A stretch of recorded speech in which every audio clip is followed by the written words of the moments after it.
Výbor Európskeho parlamentu pre zamestnanosť a sociálne otázky, ktorého som členkou, sa obrátil na komisiu s otázkou, akou formou sa venuje zhoršujúcemu sa duševnému zdraviu obyvateľov v Európskej únii a do akej miery prichádza s nejakými legislatívnymi návrhmi. Vieme, že po covide sa veľmi zhoršilo duševné zdravie obyvateľov aj v súvislosti s tým, že sme viac sedeli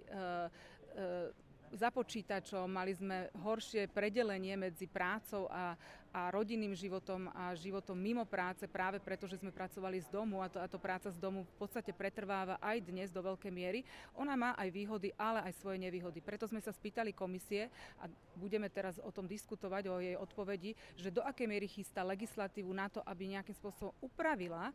prácu z domu alebo teleworking alebo teleprácu tak, aby chránila duševné zdravie občanov, aby tam bolo jasné právo aj na odpojenie sa a aby pracovník nemusel 24 hodín sledovať, že či mu neprišla nejaká komunikácia. A na druhej strane sa pýtame aj to, či Európska komisia pripravuje nejakú legislatívu na to,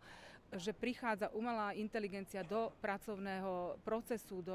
do procesu pracovného trhu a z tohto dôvodu je veľmi kľúčové, aby sme nejakým spôsobom chránili aj súkromie, aj práva pracovníkov.